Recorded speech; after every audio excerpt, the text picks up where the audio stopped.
حضرت سفیان بن عبداللہ نے حضرت صلی اللہ علیہ وسلم کی خدمت میں عرض کیا، یا رسول اللہ، دین اسلام کے بارے میں مجھے کوئی ایسی جامع بات بتا دیجئے کہ اسلام کا مفہوم بالکل واضح ہو جائے۔ آپ صلی اللہ علیہ وسلم کے ارشاد کے بعد کسی دوسرے شخص کی تشریح اور توضیح کی ضرورت ہی نہ رہی۔ آپ نے فرمایا کہ یہ کہو میں اللہ پر ایمان لایا، پھر اس ایمان پر اللہ پر جمے رہو۔ حضرت صلی اللہ علیہ وسلم نے نہایت مختصر الفاظ میں اسلام کی حقیقت واضح کر دی۔ اس میں شک نہیں کہ ایمان بالا اسلام کی ابتدا بھی ہے اور انتہا بھی۔ یہی پہلی منزل ہے اور یہی آخری منزل۔ اللہ تعالیٰ کے رسولوں پر ایمان، اللہ تعالیٰ کی کتابوں پر ایمان، فرشتوں پر ایمان، آخری دن پر ایمان، یہ سب ایمان باللہ کی شاخیں ہیں۔ ایمان باللہ تقویٰ کی اصل و ساز ہے، اس لیے قرآن حکیم میں ہر جگہ ایمان کو عمل صالح پر مقدم رکھا گیا۔ اس کے بغیر اعمال صالحہ کا تصور بھی ممکن نہیں۔ اس لیے حدیث زیر و تبصرہ میں فرمایا، تم کہو کہ میں اللہ تعالیٰ پر ایمان لایا اور پھر اس بات پر ثابت قدم رہو۔ جس قدر ایمان پختہ ہوگا اس قدر اعمال کی عمارت مضبوط ہوگی۔ اس کا نتیجہ یہ ہوگا کہ دنیا کی کوئی قوت اس کو منتزل نہیں کر سکے گی۔ ایسے شخص تمام اعمال اللہ تعالیٰ کی خوشنودی کے لیے انجام دیتا ہے، وہ دنیا کی ہر طاقت سے ٹکرانے کے لیے تیار ہو جاتا ہے۔ خلاصہ یہ ہے کہ ایمان لانے کے بعد اس عقیدے پر ایک مومن اس طرح ڈٹ جانا چاہیے کہ کوئی لالچ یا خوف اس سے راہ سے برگزشتہ نہ کرا سکے۔ دنیا بدل جائے مگر وہ اپنے عقیدے پر قائم رہے۔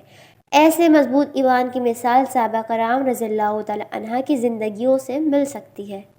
ماجہ کی ایک حدیث ہے جس کا ترجمہ یہ ہے کہ خالد بن عمر القریشی سے روایت ہے، انہوں نے بھی حازم اور ابی حازم نے سہیل سے روایت سنی ہے کہ نبی اکرم نے ایک آدمی کو نصیحت کرتے ہوئے فرمایا، تو دنیا سے بے رغبتی اختیار کر، اللہ تجھے دوستی رکھے گا، اور جو چیز لوگوں کے پاس ہو اس میں سے بے رغبتی اختیار کرو گے تو لوگ تیرے ساتھ پیار کریں گے۔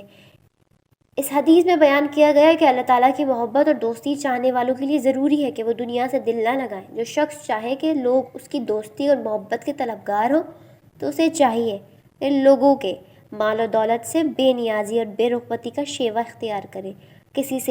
کسی چیز سے نفرت و حقارت اختیار کرتے ہوئے رتگروانی اور اعراض کرنا زہد ہے۔ حلال کو حرام ٹھہرانے کا نام بھی زہد ہے۔ حضور اکرم صلی اللہ علیہ وسلم سے ایک بار دریافت کیا گیا کہ لوگوں میں سب سے زیادہ زاہد کون شخص ہوتا ہے؟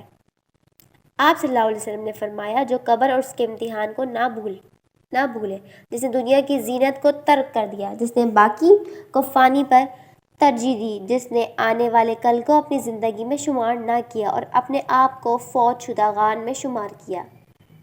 جو شخص دنیا سے دل لگا لے وہ اللہ کو بھول جاتا ہے، اس لیے دنیا کے زیب و زینت میں دل کو نہیں الجھانا چاہیے۔ اللہ تعالیٰ کی یاد تازہ رہے گی تو وہ بھی تم سے پیار کرے گا۔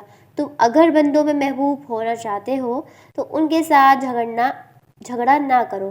بہادر عالم کی رہنمائی اور دلفریبی انسان کے دامن دل کو تھام کر اسے منزل حقیقی سے روکنا چاہتی ہے۔ لیکن جن کا دل اللہ تعالیٰ سے وابستہ ہو وہ دامن چھڑا کر اپنی منزل کی طرف رواں دواں رہتے ہیں۔ وہ دنیا کے سامانوں سے فقط ضرورت بھر کا کام لیتے ہیں اور ان کی رنگینی پر فریفتہ نہیں ہوتے۔ یہی زہد ہے جس کا حکم اس احادیث میں تفصیل سے بیان کیا گیا ہے۔